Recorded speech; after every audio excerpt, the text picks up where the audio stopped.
Hey friends, it's me, your girl, Kristen Denise, also known as KD, and we are here with day 6. I forgot what day was. Day 6 of Black History Month. And I'm super excited again to talk about the person I'm going to talk about today. Somebody who we absolutely do not talk about enough. And who I'm honest, if I'm honest, I'll say I'm excited to actually still learn more about. I have made a decision that she's a person I'm going to do a deep dive into their background. Because there are so many similarities and there's so much that I can be inspired by based on this person's life. And so I want to dig a little deeper. I want to learn a little more. And that person is Anna Julia Cooper. She was born in 1858 and she was born enslaved. And she transitioned in 1964, which is a year after my mother was born. She was a scholar, an educator, and a Black feminist pioneer, okay?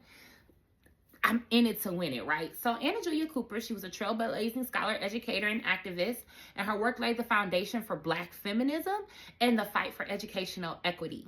She was born into slavery in Raleigh, North Carolina, where she overcame obviously enormous barriers to become one of the first Black women in the United States to earn a Ph.D. I'm gonna give a little bit more info about that later. She did not earn her Ph.D. in the United States, but she was still a United States citizen when she earned her Ph.D., where she earned it. Her writing and her activism emphasize the importance of education as a tool for liberation. Y'all know how I feel about that. And especially for Black women. And her work continues to inspire social justice movements to this day. Her books are still being studied today, okay? Which is super exciting. She transitioned over 60 years ago, and we're still reading her works and using her works as a foundation for Black feminist theory and Black liberation, which I think is amazing. Like, when you talk about impact, that's impact. So some of her key accomplishments, the book she wrote, A Voice from the South, she wrote it in 1892, and it's considered one of the first Black feminist texts. She published a Voice from the South by a Woman from the South, which was a collection of essays and considered one of the first major works of Black feminist thought. It was significant because she argued that the uplift of Black women was essential to the progress of the entire Black community. Hello.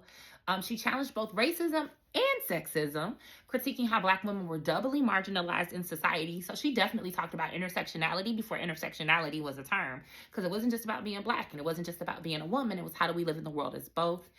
She had a famous quote, which was, "When and where I enter, in the quiet, undisputed dignity of my womanhood, without violence and without suing or special patronage, then and there the whole Negro race enters with me." Let that sit on your spirit. A Voice from the South, again, is still studied today in Black feminist, African American studies, and gender studies programs. And it paved the way for future thinkers like Bell Hooks and Kimberly Crenshaw, which is utterly amazing. Like, just not enough words for it. She, again, another major milestone. She was one of the first Black women to earn a Ph.D. She earned her Ph.D. in 1924 from the University of Paris, the Sorbonne. At the age of 65, becoming one of the first Black women to achieve this academic milestone. Her dissertation was entitled Les attitudes de la Français à l'égard de l'esclavage pendant la Révolution. Now, I don't speak French. That's not the language I study. I took French 1 year, like in 5th grade, but that don't count right now. So I probably didn't say that perfectly well, but that's the title of her dissertation. And examined France's attitude towards slavery during the French Revolution. And this achievement of getting your PhD at any point in time is significant. Ask me how I know. Right. But it was super monumental in a time where Black women were very rarely admitted into higher education institutions at all, let alone recognized as intellectuals on the international stage. So that is super dope. And that obviously spoke to my little PhD pursuing heart. She was also an educator and a principal at the M Street High School in Washington, D.C. So just like with James Weldon Johnson, who had a legacy at Stanton School, which later became Stanton Prep, and one of the top high schools for all students, especially Black students in Jacksonville, M Street later became Dunbar High School, which was one of the most prestigious Black schools in Washington, D.C. She started there as a teacher, and she later served as a principal. During her time as an educator, she advocated for a rigorous classical education for Black students. So that included learning Latin, Greek, higher mathematics, because she believed that Black students deserve access to the same academic opportunities as white students. We just as smart. And many of her students went on to become leaders in their fields, contributing to the growth of a Black middle class in D.C. which I love. She absolutely fought racism in education because she faced a lot of opposition, not just from white people, but also from Black people who thought Black students should only have vocational skills training. Now, there's absolutely nothing wrong with vocational skills training, but Anna Julia Cooper stood firmly on her belief that Black excellence belonged in all areas of society, not just manual labor. Yes, ma'am. She was also the co-founder of the Colored Women's League, which later transitioned to the National Association of Colored Women. And the focus of that organization advocated for racial and gender equality, which was something she was already on, right? Promoted education and provided support services for Black women and families in Washington, D.C. So social services before there were social services. Hello. She helped to uplift and organize Black women's voices in the public sphere during a time when they were often excluded from leadership roles in both civil rights and feminist spaces, which, again, we absolutely love. She also was the president of a university. She was the president of Frelinghuysen University for 11 years, from 1930 to 1941. It was a school dedicated to providing education for working class African Americans who couldn't afford access to traditional college. So that helped her continue to make education accessible for Black adults, which is super amazing, which showed her lifelong commitment to community-based learning, which is something I'm actually very passionate about. Hence these videos, right? This is communal learning. Even in her later years, she never stopped fighting for educational access and equity, which just, my heart is warm. So here are a couple things we can take from Dr. Anna Julia Cooper right today. One, education, again, is a tool for liberation. She believed education was not just about individual success, but community empowerment.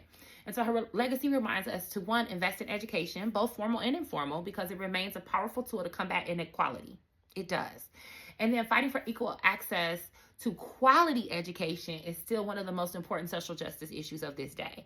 We need our students to have access to everything that their counterparts have access to. It's a part of what I'm studying and why I'm pushing for equity in education, because, well, that's what we need in order for our students to excel.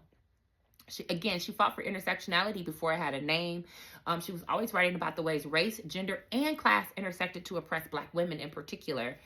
So today's movements for justice have to address multiple forms of oppression simultaneously. Black women's voices need to be centered in conversations about both racial and gender equity as we sit at the center of both. She committed to lifelong learning and perseverance. She earned her Ph.D. at 65, which is a reminder it's never too late to pursue your goals. It's not always about formal education, though. It is literally about constantly growing, evolving, and pushing boundaries, no matter your age or your circumstance. Hello. And finally, it's the power of Black women's leadership. She did not just advocate for change. She led institutions, she mentored students, and she organized communities. Friendly reminder that Black women's leadership has always been at the forefront of social change. And our contributions should always be recognized and celebrated, which is why I am doing this, right? There are so many people in history, but in particular Black women in Black history that were truly barrier breakers, foundation setting women, and we just do not learn enough about them. And it's time that we learn more about Black women's leadership so we can learn to better value and appreciate Black women's leadership on the forefront, in addition to behind the scenes. We've been out there doing this thing for a long time. We come from a long legacy of people out there doing this thing, which is my inspiration to keep doing this thing. You hear me? All right. So just a final thought really quickly. Anna Julia Cooper's life is a testament to the power of education, resilience, and visionary leadership. Her work as an educator, a scholar, and an activist continues to influence movements for racial and gender justice today. She believed that when Black women rise, the entire community rises, and her legacy challenges us to continue to fight for equity and empowerment. That's something we can all be about this Black History Month and beyond. So, do what you need to do to be more than okay, because you deserve to be more than okay. Absolutely do what you need to do to live a life you love, because you deserve to live a life you love. And let's learn from leaders like Anna Julia Cooper, who face insurmountable barriers, or seemingly insurmountable barriers, in order to create a life and a legacy that we can all be proud of. Let's do that too, okay? And continue to make Black history. All right, love you. That's all I got. Mwah. Bye.